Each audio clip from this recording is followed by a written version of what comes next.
Em 90 segundos tu não faz nem um miojo, mas eu te ensino as matérias que tu tem até nojo. Então senta aí e começa a quebrar a TP pra ter energia pra tua mente processar e entender que a probabilidade de você ir bem no Enem tá ligada direto aos meus raps também. Então começa com humanas, só sei que nada sei, mas sei que saí da vida e pra história eu entrei. Se o clima esquenta e tua caneta falhou, fica tranquilo, a esfera dela dilatou com calor. Eu sou flúor com oxigênio, dá pra completar, evoluir melhor que o Darwin poderia imaginar. Se tinha uma pedra no caminho, pode crer que eu já chutei absoluto no rap. Eu nasci pra ser rei, criei uma sociedade aos modelos de Durkheim. O mecanismo dela própria é que diz pra onde vai minha inspiração. Thomas Edison dizia, é 1% e o restante o trabalho que faz. Então senta o rabo aí que eu vou te ensinar. Sometimes rap is the best way to learn, rapá. Eu não compreendo, pero não puedo hacer. É só estudar e ouvir as dicas que eu dou pra você. Confere suas respostas e faz tudo com calma. Manda bem na redação, faz do fundo da alma. Esse é o tópico frasal, ainda tem argumentação. E a resposta pra você eu deixei na conclusão. Se tá nervoso, se acalma pra mandar bem. E se liga nos vídeos que eu te preparo pro Enem.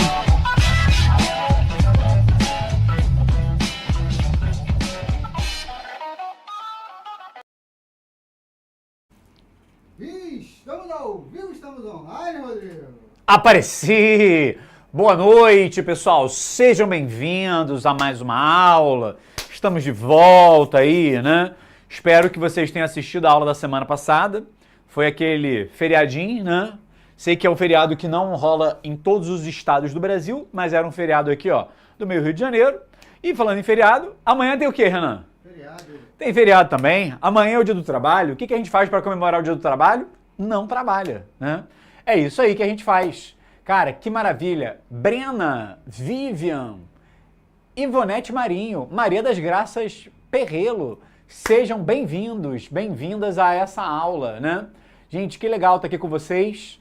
E hoje nós preparamos um assunto incrível, um assunto fundamental para você que quer se dar bem no Enem. É um assunto que a galera tem horror, que é um pouco também a aula da semana passada, porque na semana passada, olha aí, ó, a Vivi falou, eu indo trabalhar amanhã. Poxa, tadinha, né? Eu ficando mal acostumado com tanto feriado. Gente, vocês têm noção que depois de amanhã, que é o feriado 1º de maio, o outro feriado é dia 19 de junho, que é uma quinta-feira. Depois, acabou, os feriados caem tudo sábado ou domingo. Acabou. No Rio tem uma mamatinha, vocês estão sabendo? Que dia 7 de julho é feriado? Estão sabendo, produção? 7 de julho. Eduardo Paes decretou feriado, porque vai ter uma reunião dos BRICS aqui no Rio. É. Olha aí, ó, trazendo notícia boa. Então, pra galera do Rio, acho que é isso, 7 de julho, que é uma segunda-feira, vai ser feriado. Já saiu já. E sábado tem Lady Gaga também. Ah, sábado, ó. Cara, botar uma música da Lady Gaga, eu vou cantar, né? Aliás, eu não sei nenhuma música da Lady Gaga, só as do filme. Aliás, a Lady Gaga, incrível, né? Deixa eu ver aqui, ó. Feriado amanhã é ponto facultativo na sexta aqui na minha... Caraca, olha só, Bruna. Amanhã é feriado e é ponto facultativo no dia 2. Nossa, que molezinha essa cidade, hein? Onde você mora, Bruna? Mora em Sorocaba, né? Oi? Rio de Janeiro, cara. Sorocaba, né? Olha aí, ó. E é dia do aniversário dele ali, ó. Olha aí, aniversariante, né? Muito bom, né? Olha aí. Coloca Judas, né? Não, vamos lá. Não, Judas é o nome da música da Lady Gaga. Ah, tá! Calma. Achei que... Vai pendurar um boneco. Coloca Judas. Cara, é a música que você mais gosta, Renan, da Lady Gaga? Não, o que eu gosto é Born This Way. Born This Way. Cara, pena que a gente não pode botar essa música aqui, que senão vai cair na hora, o YouTube vai derrubar a gente, né? Olha aí, ó. É Catolé do Rocha, né? Paraíba. Isso aí, né? Cara, muito bom. Então vamos começar. A gente vai falar sobre fotossíntese e quimiossíntese. Gente, esse assunto cai. Já rolaram algumas questões do Enem sobre esse tema, só que é muito importante você tomar cuidado ao estudar isso. Porque é um assunto muito denso, é um assunto que cobra muitos detalhes. E o que acontece quando um aluno quer estudar tudo sobre um assunto? Ele não aprende nada. Porque você não sabe o que é importante, o que tem que focar. É igual estudar, por exemplo, ciclo de Krebs, respiração celular. Cara, é muito detalhe. Tem professor que fica colocando, né? Cara, fazendo aquele detalhamento completo, né? De tudo aquilo que aparece naquele assunto. Só que, gente, a cobrança que aparece no Enem sobre fotossíntese e quimiossíntese é uma cobrança que não é alta. Então, o que a gente vai fazer aqui? A gente vai focar naquilo que cai, naquilo que aparece. Porque se a gente falar do que é importante, você vai lembrar. E você, quando for fazer as questões, tu vai recordar, caraca, o Rodrigo falou sobre isso, o Rodrigo falou sobre aquilo. Então tem que estar esperto nesse tema, tá? E vamos lá, para começar, quando eu falo de fotossíntese, que é o primeiro processo, que aliás vai ser a maior parte da aula de hoje, ele acontece dentro da célula vegetal. Olha aqui, ó. Para quem não lembra, essa aqui é uma célula vegetal. E como é que você faz para reconhecer? Como é que você faz para reconhecer que isso aqui é uma célula vegetal? Como é que você faz?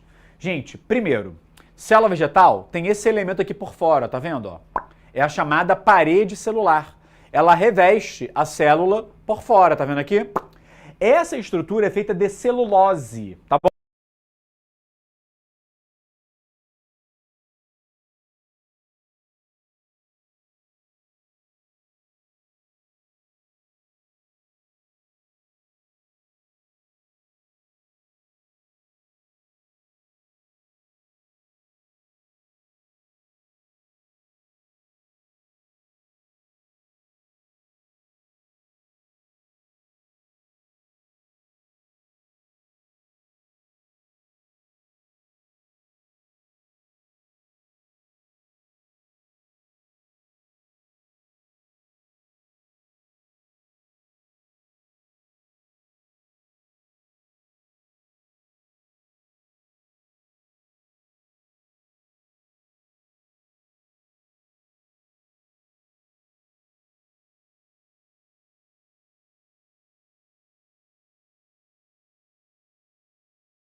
Em 90 segundos tu não faz nem um miojo, mas eu te ensino as matérias que tu tem até nojo. Então senta aí e começa a quebrar ATP pra ter energia pra tua mente processar e entender que a probabilidade de você ir bem no Enem tá ligada direto aos meus raps também. Então começa com humana, só sei que nada sei, mas sei que saí da vida e pra história eu entrei. Se o clima esquenta e tua caneta falhou, fica tranquilo, a esfera dela dilatou com calor. Eu sou flúor com oxigênio, dá pra completar, evoluir melhor que o Darwin poderia imaginar. Se tinha uma pedra no caminho, pode crer que eu já chutei absoluto no rap. Eu nasci pra ser rei, crio uma sociedade aos modelos de Durkheim. O mecanismo dela própria é que diz pra onde vai minha inspiração. Thomas Edison dizia, é 1% e o restante o trabalho que faz. Então senta o rabo aí que eu vou te ensinar. Sometimes rap is the best way to learn, rapá. Eu não compreendo, pero lo puedo hacer. É só estudar e ouvir as dicas que eu dou pra você. Confere suas respostas e faz tudo com calma. Manda bem na redação, faz do fundo da alma. Esse é o tópico frasal, ainda tem argumentação.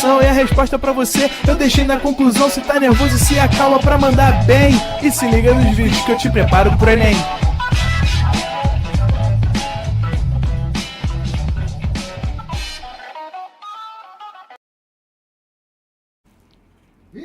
Estamos ao vivo, estamos online, Rodrigo. Apareci! Boa noite, pessoal. Sejam bem-vindos a mais uma aula. Estamos de volta aí, né? Espero que vocês tenham assistido a aula da semana passada. Foi aquele feriadinho, né? Sei que é um feriado que não rola em todos os estados do Brasil, mas era um feriado aqui, ó, do meio Rio de Janeiro. E falando em feriado, amanhã tem o quê, Renan? Feriado. Tem feriado também. Amanhã é o dia do trabalho. O que a gente faz para comemorar o dia do trabalho? Não trabalha, né? É isso aí que a gente faz. Cara, que maravilha. Brena, Vivian, Ivonete Marinho, Maria das Graças Perrelo, sejam bem-vindos, bem-vindas a essa aula, né? Gente, que legal estar aqui com vocês. E hoje nós preparamos um assunto incrível, um assunto fundamental para você que quer se dar bem no Enem. É um assunto que a galera tem horror, que é um pouco também a aula da semana passada, porque na semana passada, olha aí, ó, a Vivi falou, eu indo trabalhar amanhã. Poxa, tadinha, né? Eu ficando mal acostumado com tanto feriado. Gente, vocês têm noção que depois de amanhã, que é o feriado 1º de maio, o outro feriado é dia 19 de junho, que é uma quinta-feira. Depois, acabou, os feriados caem tudo sábado ou domingo. Acabou. No Rio tem uma mamatinha, vocês estão sabendo? Que dia 7 de julho é feriado? Estão sabendo, produção? 7 de julho. Eduardo Paes decretou feriado, porque vai ter uma reunião dos BRICS aqui no Rio. É. Olha aí, ó, trazendo notícia boa. Então, pra galera do Rio, acho que é isso, 7 de julho, que é uma segunda-feira, vai ser feriado. Já saiu já. E sábado tem Lady Gaga também. Ah, sábado, ó. Cara, botar uma música da Lady Gaga, que eu vou cantar, né? Aliás, eu não sei nenhuma música da Lady Gaga, só as do filme. Aliás, Lady Gaga, incrível, né? Deixa eu ver aqui, ó. Feriado amanhã é ponto facultativo na sexta aqui na minha... Caraca, olha só, Bruna. Amanhã é feriado e é ponto facultativo no dia 2. Nossa, que molezinha essa cidade, hein? Onde você mora, Bruna? Mora em Sorocaba, né? Oi? Rio de Janeiro, cara. Sorocaba, né? Olha aí, ó. E é dia do aniversário dele ali, ó. Olha aí, aniversariante, né? Muito bom, né? Olha aí. Coloca Judas, né? Não, vamos lá. Não, Judas é o nome da música da Lady Gaga. Ah, tá! Calma. Achei que... Vai pendurar um boneco. Coloca Judas. Cara, é a música que você mais gosta, Renan, da Lady Gaga? Não, o que eu gosto é Born This Way. Born This Way. Cara, pena que a gente não pode botar essa música aqui, que senão vai cair na hora, o YouTube vai derrubar a gente, né? Olha aí, ó. É Catolé do Rocha, né? Paraíba. Isso aí, né? Cara, muito bom. Então vamos começar. A gente vai falar sobre fotossíntese e quimiossíntese. Gente, esse assunto cai. Já rolaram algumas questões no Enem sobre esse tema. Só que é muito importante você tomar cuidado ao estudar isso. Porque é um assunto muito denso, é um assunto que cobra muitos detalhes. E o que acontece quando um aluno quer estudar tudo sobre um assunto? Ele não aprende nada. Porque você não sabe o que é importante, o que tem que focar.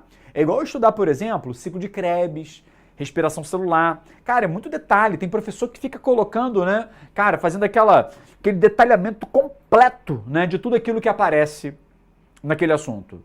Só que, gente, a cobrança que aparece no Enem sobre fotossíntese e quimiossíntese é uma cobrança que não é alta. Então, o que a gente vai fazer aqui? A gente vai focar naquilo que cai, naquilo que aparece. Porque se a gente falar do que é importante, você vai lembrar.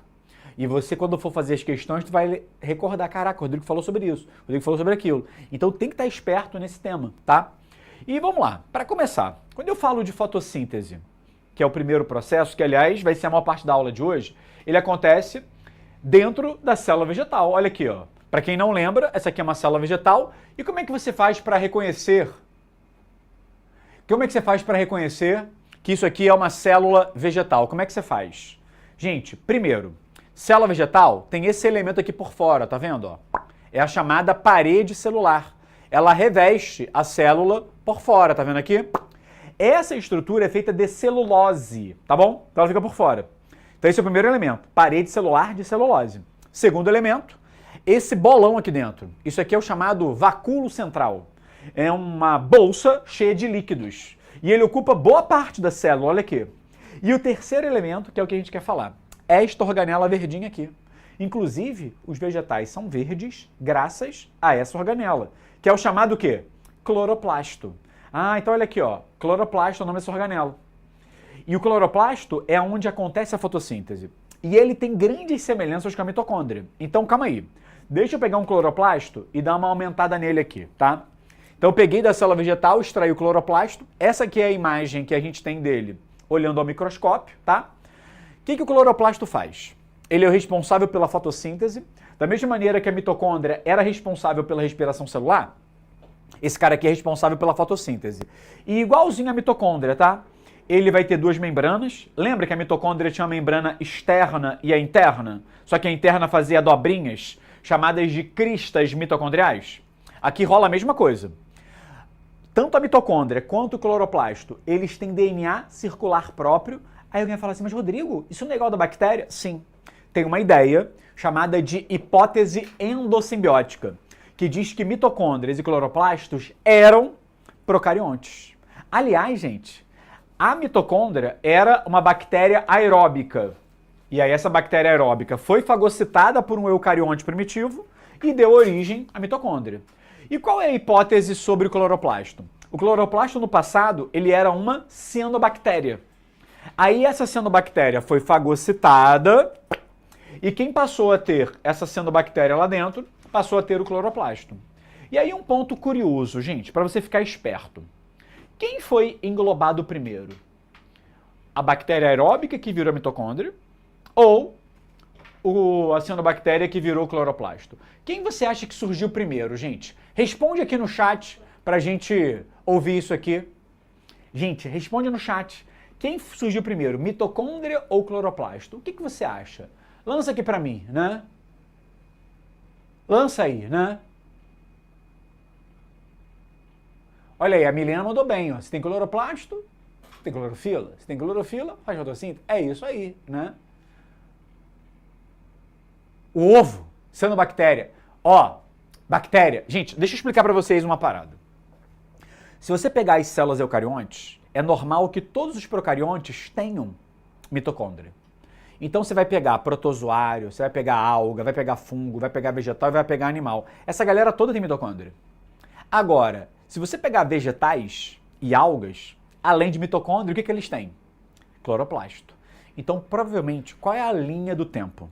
Primeiro, esse eucarionte primitivo fagocitou uma mitocôndria, fagocitou uma bactéria aeróbica e passou a ter mitocôndria. Teve uma galera que ficou desse jeito, e aí deu origem a quem? A fungos, protozoários e animais. Só que teve uma galera que, além de ter englobado a bactéria que deu origem à mitocôndria, também englobou o quê? A cianobactéria. E aí passou a ter o cloroplasto e a mitocôndria. Então, na linha do tempo, primeiro vem mitocôndria e depois vem o cloroplasto. Tudo bem? E como tem uma origem procarionte, ele vai ter ribossomo do tipo quê, gente? 70S. Então, não se esqueça, pela hipótese endossimbiótica, esses elementos aqui, ó, cianobactéria tem ribossomo 70S, tem DNA próprio. E essas regras também valem para a mitocôndria, tá bom? Que maravilha, hein? Que coisa boa, né? E, gente, vamos falar agora um pouco sobre a estrutura do cloroplasto. Para ficar bonitinho, para ficar organizado, vem aqui para o quadro para a gente montar isso juntos. Quando a gente olha para a estrutura do cloroplasto, eu quero mostrar para vocês alguns elementos, e é importante você ter isso sendo desenhado junto comigo aqui, ó. Olha que maneiro, gente. Aqui está um cloroplasto cortado transversalmente. Ele tem duas membranas. Essa membrana que eu fiz aqui em azul é a membrana que está por fora. E agora eu vou lançar uma membrana que está por dentro. Olha que maneiro, né? E essa membrana que está por dentro, ela faz dobrinhas. Tá vendo aqui, ó? Fez dobrinhas. E em cima dessas dobrinhas vai ter umas pilhas. É como se fossem várias moedinhas, uma em cima da outra. Tá vendo aqui, ó? Várias moedinhas, uma em cima da outra. E o que você vai encontrar dentro também do nosso amigo cloroplasto? Você vai encontrar um DNA circular, que eu falei para vocês, e os ribossomos do tipo 70S. Então, dando nomes, vamos ver? Ó, isso aqui vai ser o DNA circular.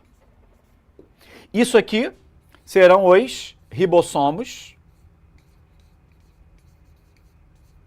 do tipo 70S, tá bom? ribossomo 70S, DNA circular. Aqui em azul é a membrana, vou chamar aqui ó, de M externa, e essa preta é a M interna. Tudo bem? E qual é o nome que eu dou para essas linhas que surgem aqui dentro? Gente, essas linhas são chamadas de lamelas. E para você que gosta de fazer comparações, lembra da mitocôndria que fazia as cristas mitocondriais, que eram invaginações?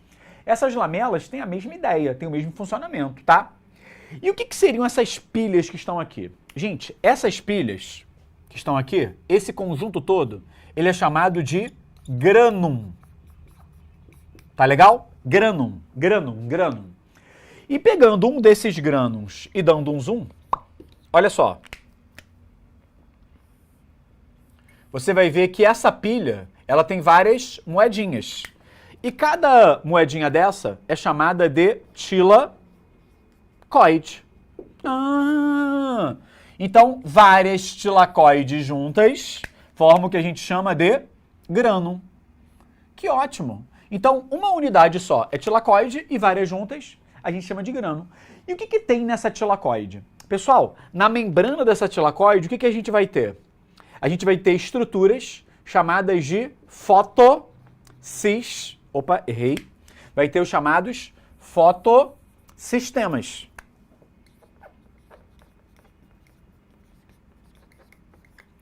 E esses fotossistemas, pessoal, tem a famosa o quê? Clorofila. Então, quando a gente olha para uma planta e fala assim, poxa, ela é verde. Ela é verde porque ela tem clorofila. E o que faz ela ser verde? É a tilacoide. Então, a tilacoide faz a planta ser verde porque tem clorofila. E aí eu queria mostrar para vocês o seguinte. Aqui está o desenho de uma molécula de clorofila. Gente, a clorofila, ela tem um magnésio aqui na sua estrutura. E como é que funciona a clorofila, gente?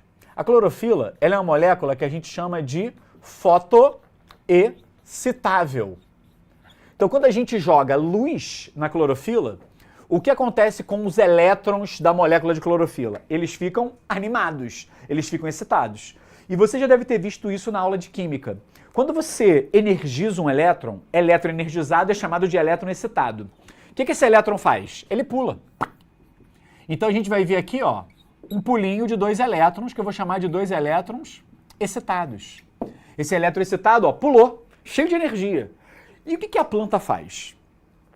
Dentro desse fotossistema, essa energia do elétron, ela vai ser aproveitada. Então eu vou pegar essa energia do elétron e vamos lá. A célula deixa energia de bobeira? Não, não deixa. O que vai acontecer? Essa energia vai ser utilizada para juntar uma molécula de ADP. E aí eu pergunto, tu lembra o que é ADP? Adenosina difosfato, ou seja, é uma molécula que tem 2 fosfatos. E nessa hora, eu vou pegar essa molécula que tem 2 fosfatos e vou juntar com um fosfato. Então, um fosfato mais 2 vai dar um total de quanto, gente? De 3. E aí surgiu quem nessa história, pessoal? A molécula de ATP, que é adenosina trifosfato. Então, existe uma maneira de formar ATP, que é energia para a célula usar, usando a luz.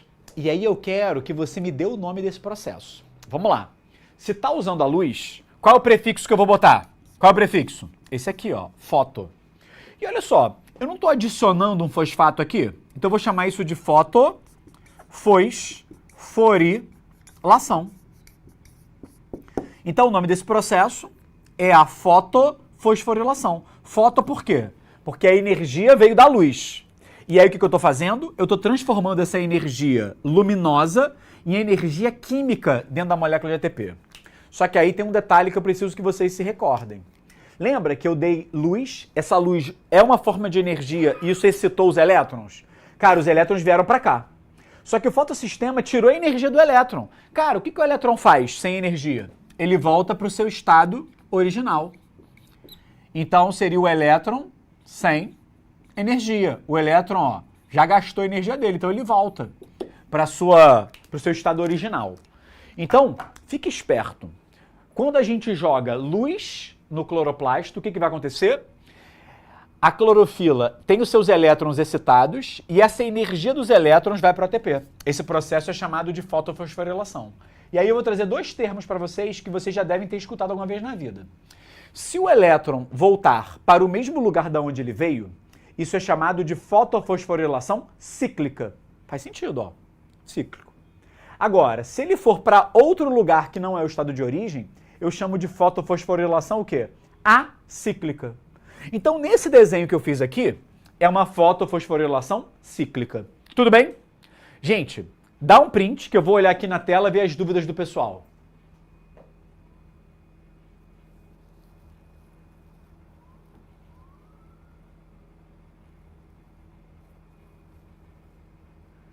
Vamos lá, o pessoal tá desesperado.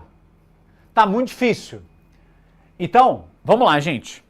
O que eu quero que vocês visualizem? Aqui são as partes que a gente tem do cloroplasto, tá bom? E a parte que eu quero que você lembre é, cara, dentro dele existem várias moedinhas, uma em cima da outra. Tenta imaginar, né? Imagina aquele biscoito gostoso, Oreo. Imagina um Oreo, tá? Oreo, tá aqui um Oreo. E aí eu coloquei vários Oreos em cima, sei lá, 5 Oreos. Formou uma pilha de Oreos. Essa pilha de Oreos é chamada de grânum. E cada Oreo é chamado de tilacoide. E o que a gente tem naquele biscoitinho preto delicioso do Oreo? O fotossistema. E no meio do fotossistema a gente tem o quê? A clorofila. Que quando eu jogo luz, os elétrons pulam, cheios de energia, porque a luz é uma forma de energia, tá? Sabe relógio que é movido a luz? Sabe painel solar? Gente, luz é energia. Então a luz, ela vai excitar os elétrons da clorofila e essa energia dos elétrons vai virar ATP. Esse processo é chamado de fotofosforilação.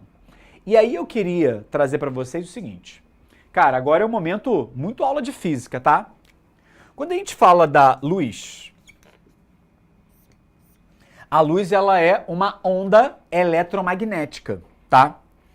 E você já deve ter aprendido alguma vez na vida que a luz que nos ilumina, essa luz aqui, ó, que é uma luz branca, tá? Luz branca, ela é formada de quê? De 7 cores. Você deve lembrar. Inclusive, eu sei que tem alunos que decoram até quais são as cores, porque cada cor tem um comprimento de onda diferente, lembra? Lembra dessa parada física?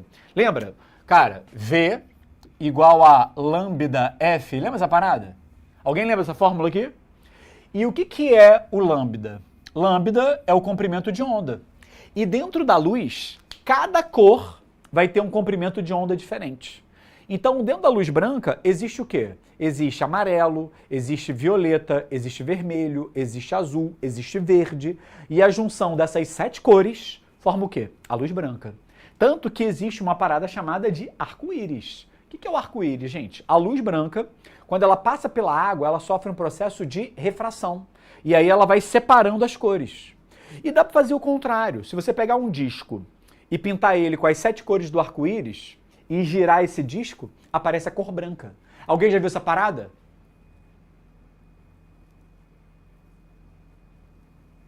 Olha aí. Então, gente, a luz que nos ilumina, ela tem diferentes comprimentos de onda.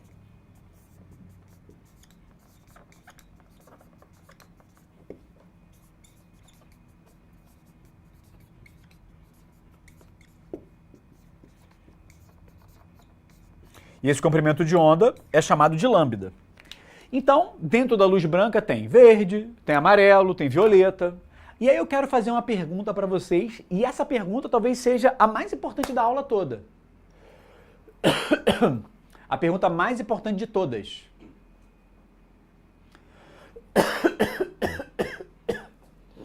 Ó, a Bruna mandou assim, tipo prisma é, se você pegar a luz e passar ela por um prisma, ela se decompõe, tá?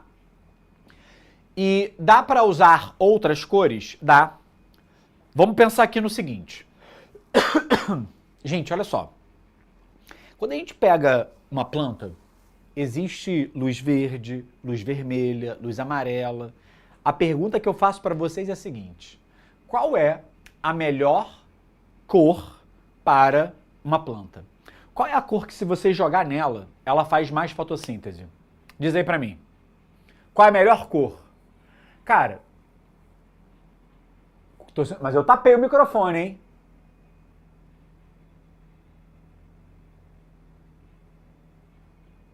Gente, vamos lá. Quando a gente fala da cor, o verde é sempre a resposta que as pessoas querem dar. Fala assim, poxa, a planta, ela usa mais o verde.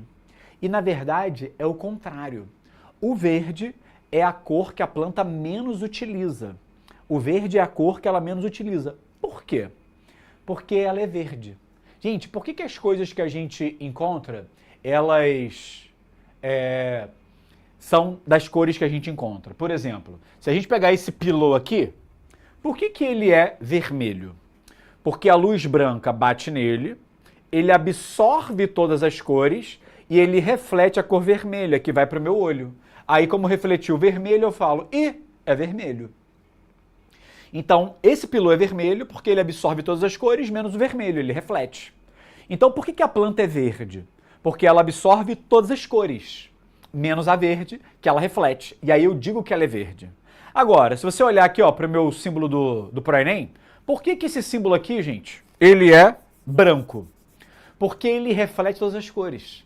Então ele está refletindo no teu olho todas as cores. E quando todas as cores se juntam, lembra, a junção das cores forma o quê? O branco. Quando tu olha para cá, cara, por que essa parada aqui é preta? Porque ela absorve todas as cores. Nenhuma cor é refletida para o teu olho.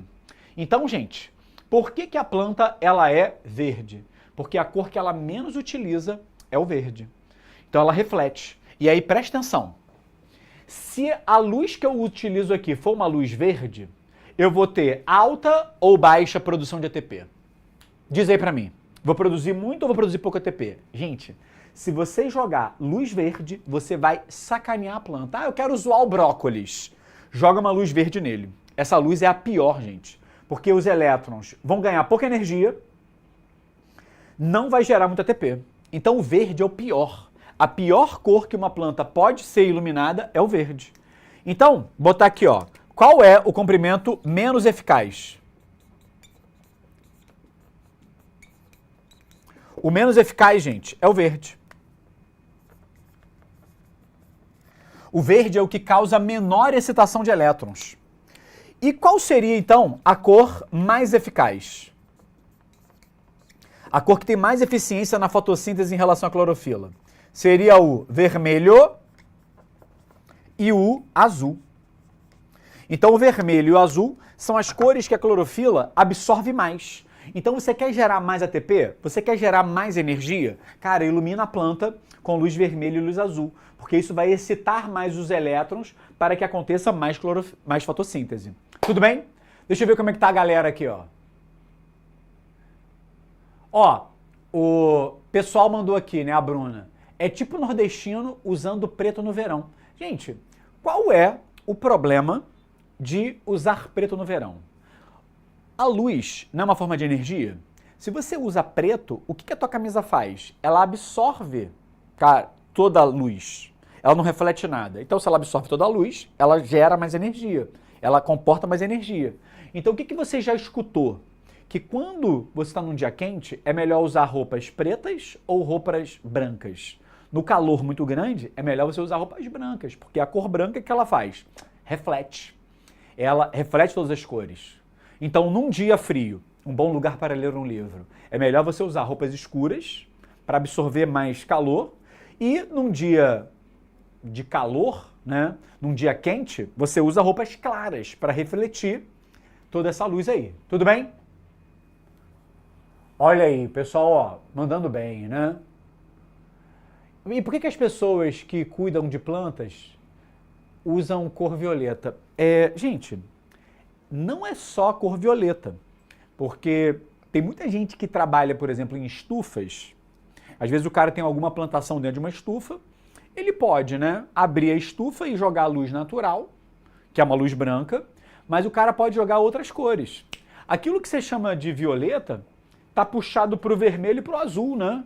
Tenta dar uma misturada entre o vermelho e o azul. Eu não sei dessa brincadeira das cores, mas eu tenho certeza que se você misturar o vermelho com o azul, vai ser algo que parece com o quê? Com violeta. Por isso que muitas estufas o cara usa uma cor diferente, porque a cor que a taxa fotossintética ela é maior. Pô, Rodrigo, mas não era melhor usar só vermelho ou usar só azul? Cara, quando você bota duas cores, você aumenta a eficiência, tá? O que você não pode fazer é o quê? É usar verde. Então imagina, o cara tem uma estufa. Aí pra tu sacanear ele, o que que tu faz? Tu joga uma luz verde. Cara, a luz verde é a pior. É a que vai ter a menor produção de energia. E aí a Vivian mandou uma pergunta aqui, né? O que faz uma planta mudar o pigmento? Gente, se vocês pensarem nas algas, existem algas vermelhas. Então, por exemplo, uma alga vermelha, qual seria a pior cor para ela? O vermelho. E olha que coincidência. Adivinha qual é a melhor cor para uma alga que é vermelha? A melhor. É o verde. Então, às vezes você pega uma planta e ela tem pigmentos diferentes. É claro que o que predomina numa planta que é verde é clorofila. Ela pode ter outros pigmentos acessórios ou até mesmo outros tipos de clorofila. É legal que ela tenha uma diversidade de clorofilas e de outros pigmentos que ela consiga absorver até um pouquinho de verde, tá? Agora, quando a gente pega uma alga que é vermelha, o pigmento predominante, cara, ele rejeita a luz vermelha. Ele prefere a luz verde. E tudo bem, né? Porque tem uma outra alga que é verde que vai aproveitar a luz vermelha. A alga que é vermelha vai aproveitar a luz que é verde. Então é tipo assim, cara, tu pega essa, eu pego essa daqui e vai ficar todo mundo feliz. Tudo bem?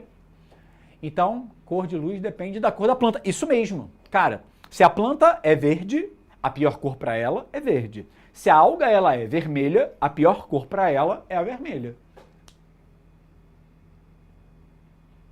Aquele sapato verde deve ser neon, né?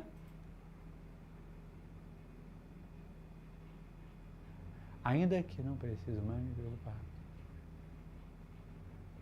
Pessoal, que as folhas ficam alaranjadas. Verdade que alguns sapatos brilham no escuro?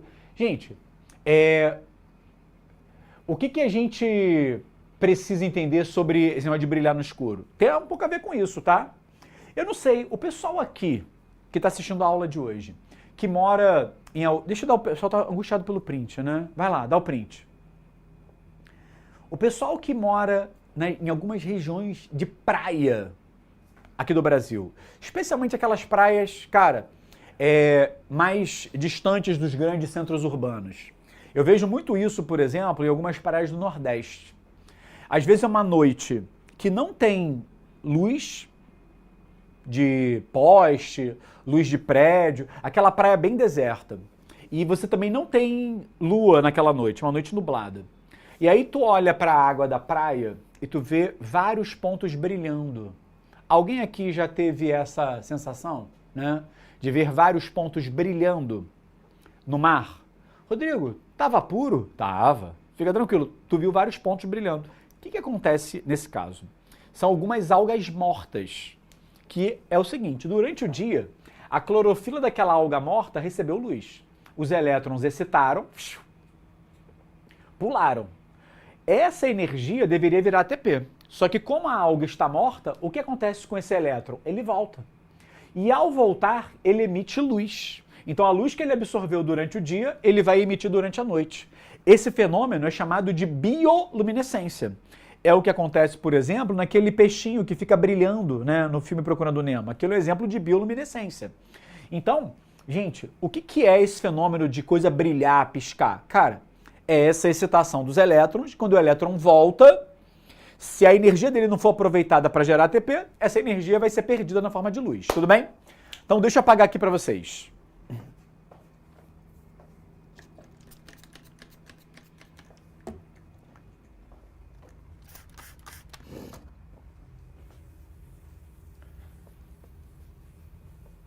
Maravilha, hein?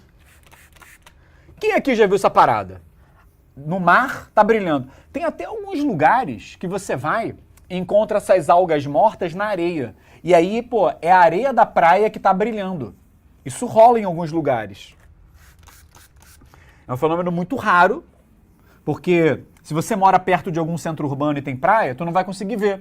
Porque as luzes do prédio são mais fortes que essas luzes. Aí elas ficam, pô, meio que ofuscadas.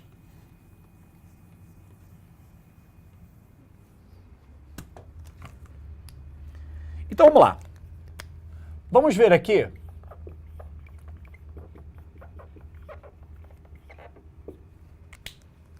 a fotossíntese, gente. Como é que é a reação química da fotossíntese? A gente vai usar CO2 e água. E essa reação entre CO2 e água vai gerar o quê? vai gerar isso aqui, ó, C6H12O6, e vai liberar o quê? Oxigênio. E algumas coisas dentro da fotossíntese você não pode dar mole. Primeira pergunta, da onde que vem o oxigênio liberado na fotossíntese? Alguém vai falar assim, pô, do gás carbônico, olha aqui, ó, O2. Não. Você vai notar que o oxigênio que está aqui na fotossíntese, sendo liberado, ele vem da molécula de água. E rola um fenômeno muito interessante. Não sei se você já aprendeu isso. O oxigênio aqui, ele tem NOx -2. O número de oxidação dele é -2. Quando você vem para cá, o número de oxidação do oxigênio é 0. Então, calma aí. Daqui para cá, o que aconteceu com o nosso amigo oxigênio? Ele perdeu elétrons. Ele tinha 2 elétrons a mais aqui e agora não tem mais nada. Cara, na tua cabeça, é natural o oxigênio perder elétrons ou ganhar elétrons? Cara, tu deve ter aprendido que o normal é ganhar elétrons. E aqui ele está perdendo. Então aqui nesse caso, o oxigênio está sofrendo um processo de oxidação. Ou seja, o oxigênio está oxidando, que é na verdade uma coisa bizarra, porque ele que oxida os outros. Então ele está perdendo elétrons. Então o oxigênio liberado na fotossíntese, ele vem da quebra da molécula de água. E essa quebra da água é chamada de fotólise. Então, deixa eu explicar melhor isso para vocês. O que seria a fotólise da água? Ó, foto é luz, lise é quebra. Então, quando eu pego uma molécula de água e jogo luz, o que vai rolar, gente? Eu vou liberar 2 hidrogênios, porque tem hidrogênio aqui. Eu vou liberar 2 elétrons e eu vou liberar o quê? Meio mol de O2. Por que eu botei meio mol? Porque aqui era O e aqui é O2. Então, meio vezes 2 deu 1 daqui. Então, toda vez que a água sofre fotólise, vai liberar o quê? O oxigênio. Só que temos um problema. Gente, o hidrogênio e os elétrons, eles não podem ficar soltos. Porque isso vai dar problema. Então, o que vai rolar? Vai entrar nesse caso aqui uma molécula chamada de NADP. Vocês lembram da aula de respiração celular da semana passada? Tinha uma molécula chamada de NAD. Nicotinamida, adenina de nucleotídeo. Essa molécula, qual o papel dela? Não fica preocupado com o nome não, tá? Lembra o que ela faz que é mais importante. Ela tem que se agarrar ao hidrogênio. Porque se esse hidrogênio ficar sozinho, o que ele causa? Acidez no meio. Então, essa molécula, o NADP, que é nicotinamida, adenina de nucleotídeo, fosfato. Ela vai se ligar ao hidrogênio, ela vai se ligar aos elétrons. E quem ela vai formar, gente? Ela vai formar uma molécula chamada de NADP2H. Então, durante a fotólise da água, eu preciso de água e eu preciso de NADP. Na fotólise da água, eu libero hidrogênios e elétrons e o oxigênio. Só que o oxigênio tem problema, ele vai embora. E esse NADP, o que ele vai fazer? Ele vai pegar esses hidrogênios e esses elétrons aqui, para formar essa molécula. Então, a gente diz que o NADP, que está aqui, ele é um aceptor intermediário. Ele é o cara que vai dar uma segurada nesses hidrogênios e elétrons. Para quê? Para daqui a pouco soltar ele. E soltar para quem? Gente, falei da água que vira O2. E esse carbono que está aqui, gente? Olha para cá. O carbono que está aqui, não sei se você percebeu, o NOx desse carbono que está aqui, gente, é +4. E o NOx do carbono que está aqui, ó, é 0. O que está rolando? Indo daqui para cá, tá vendo aqui, ó? Daqui para cá, o que está acontecendo? Ele está ganhando elétrons. Ele está sofrendo uma redução. Então, o oxigênio, ele perde elétrons para que o carbono ganhe elétrons. E da onde que vem esses elétrons que o carbono ganha? Vem daqui. Porque, gente, lembra que o oxigênio estava com elétron sobrando? Esses elétrons sobrando do oxigênio, os dois que eu mostrei para vocês, vieram para o NADPH. E esse NADPH, o que ele vai fazer? Ele vai dar os seus hidrogênios e elétrons para o gás carbônico. E aí, hidrogênio aqui e elétron aqui, o que vai virar? Vai virar glicose. Então, gente, a fotossíntese ela é uma tremenda de uma reação química, que você está vendo aqui no quadro. Então eu tenho carbono ganhando elétrons de quem? Do oxigênio que está perdendo. E quando o oxigênio perde elétrons, o que ele vira? Ele vira o O2. Tudo bem? E, gente, quais são as duas grandes etapas da fotossíntese? A gente vai ter uma fase da fotossíntese chamada de fase clara, que é a fase que vai usar luz. E essa fase clara acontece, obviamente, dentro da tilacoide, tá bom? E vamos lá. Se é uma fase clara, quais são os dois fenômenos que acontecem dentro dela? Rola a fotofosforilação, que eu mostrei para vocês. E quem é o grande produto da fotofosforilação, gente? É o ATP. E o outro produto seria a fotólise da água. E o que a fotólise da água gera, pessoal? Ela vai gerar O2 e vai gerar NADP2H. Esses são os produtos. Só que se tem a fase clara, adivinha o que vai ter, gente? O que vai ter se tem fase clara? A outra fase que eu vou ter é a fase o quê, gente? Escura. E onde que acontece essa fase escura? Cara, ela acontece no meio ali do cloroplasto, no meio. E esse meio do cloroplasto é chamado de estroma. É o recheio dele. Sabe a matriz mitocondrial, que era o meio da mitocôndria? O equivalente da matriz mitocondrial é o estroma. E o que vai acontecer nesse estroma? Vai acontecer um processo chamado de ciclo de Calvin. Não sei se você já ouviu esse nome. Ciclo de Calvin-Benson. Alguns livros também chamam de ciclo das pentoses. E o que seria esse ciclo das pentoses? É, na verdade, a redução do carbono. E quando esse carbono sofre redução, o que ele vira? Olha aqui, ó, quando ele sofre redução, ele vira a glicose. Então eu posso te dizer o seguinte, qual é o objetivo da fase clara? É gerar ATP e O2. E qual é o objetivo da fase escura? É gerar o quê, gente? A glicose. Fechei. Produzir glicose. E para ficar bem didático, para ficar bem esquemático, para ficar lindo no teu caderno, para tu fazer aquela imagem bonita, o que é esse retângulo aqui? É um cloroplasto. E dentro do cloroplasto eu vou ter uma tilacoide e eu vou ter o estroma. Então, gente, vamos lá. Dentro da tilacoide, o que vai acontecer? Vai rolar a fase clara. E dentro do estroma vai rolar a fase, o quê? Escura. E quem é o reagente para a fase clara da tilacoide? Quem vai entrar aqui? Quem vai entrar aqui é a água. Quando a água entra, ela é quebrada pela luz. E aí ela solta o quê? Ela solta O2. Só que na hora que rola a fotólise da água, que eu quebro a água liberando O2, eu estou produzindo também o quê? Estou produzindo ATP, que é a energia, e estou produzindo NADP2H. E quando chega na fase escura, vai entrar quem, pessoal? Vai entrar o CO2. E aí esse CO2 ele vai ganhar energia e ele vai ganhar hidrogênios e elétrons. E quem ele vira? Ele vai virar C6H12O6, que é a molécula de glicose. Só que como tudo está dentro de um ciclo, esse ATP que veio aqui e deixou a energia, ele volta como ADP, para pegar mais fosfato e pegar mais energia e ficar repetindo isso. E o NADP2H, ele vai deixar os hidrogênios e elétrons e ele volta para cá como o quê? Como NADP, para pegar de novo mais hidrogênios e elétrons. Então esse esquema aqui, gente, ele é bastante didático para vocês entenderem. Deixa eu só subir aqui que eu tô vendo que não tá aparecendo, né?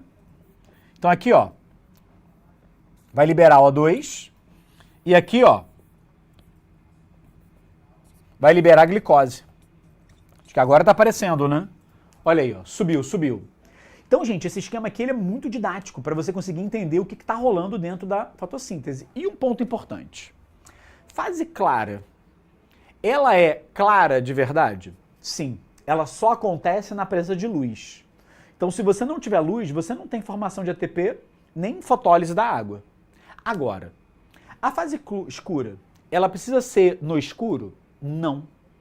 Essa fase escura quer dizer que ela não depende de luz para acontecer de maneira direta. Mas escuta só, se a planta ficar muito tempo no escuro, a fase escura para. Por quê? Porque ela vai depender do ATP e o NADP2H que vem da fase clara. É aquela coisa, a fase escura usa a luz? Não de maneira direta. Ela acaba dependendo de produtos que vêm da fase clara. Tudo bem? Deixa eu dar um espacinho para você dar um print e ver como é que tá aí as perguntas.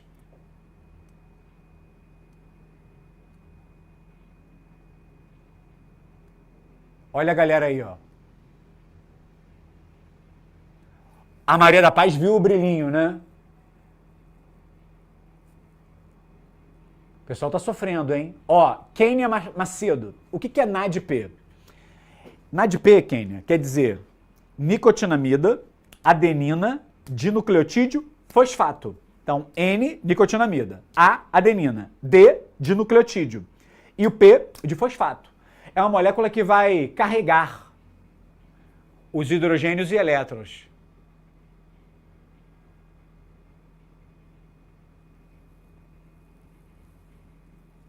Muito bom, gente. Não está uma aula tranquila. Tô vendo que a galera tá reclamando aí, a galera tá dando uma chiada. Gente, é uma aula que é complexa mesmo, tá? Mas o que eu quero que vocês entendam da aula de hoje? Que a fotossíntese, ela tem esses elementos aqui, essas etapas, essas localizações. E como é que esse assunto costuma cair no Enem? Cara, as questões que caíram de fotossíntese analisaram quais os tipos de cor que o cloroplasto poderia absorver, quais eram os tipos, né, de cores mais eficientes, menos eficientes, que a gente já passou por isso. Conhecer o que está acontecendo com esses elementos ao longo da reação é importantíssimo, gente, tá? Existe muito mais detalhamento de fotossíntese, só que não cabe numa aula de 45 minutos. O pessoal está desesperado, hein? Viajando, olha aí. E vamos lá. Deram o print aí, gente, para eu apagar? Então vamos seguir aqui.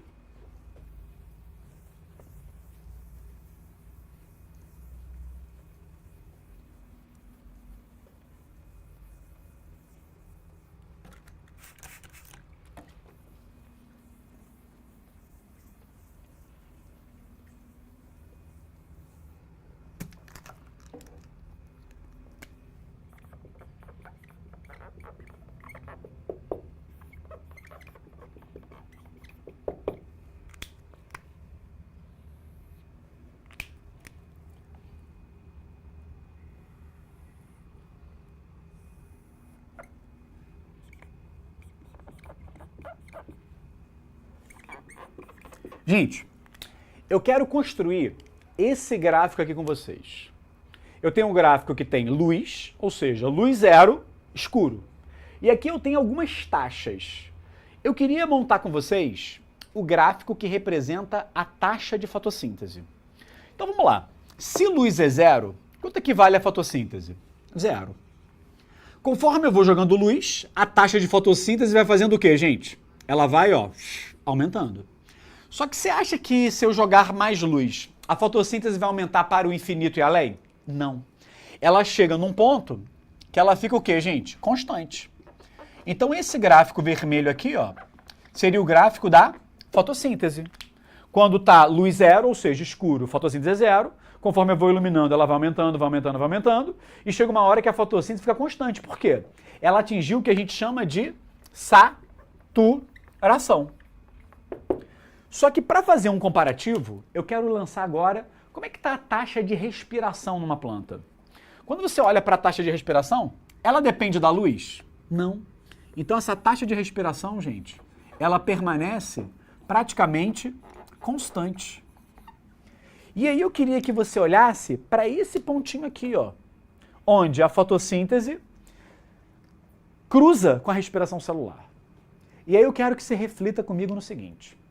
Fotossíntese é um processo que gera oxigênio. Respiração celular é um processo que consome oxigênio. Então esse produz e esse gasta. Gente, se você olhar para esse intervalo aqui, ó, esse intervalo aqui, olha para cá. O Quem está mais alto? A curva preta ou a curva vermelha? Quem está mais alto aqui é a curva da respiração. Então, nesse intervalo aqui, eu posso dizer que respiração é maior do que fotossíntese.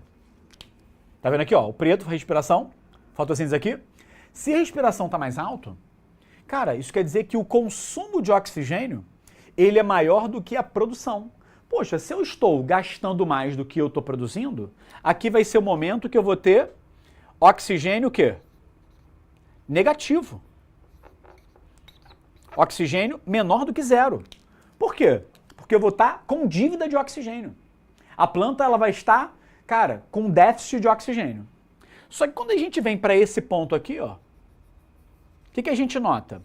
Que a taxa de fotossíntese é igual de respiração. Então isso quer dizer que todo o oxigênio produzido, ele está sendo o quê? Consumido. Então o nível de oxigênio aqui vai valer quanto, gente? 0.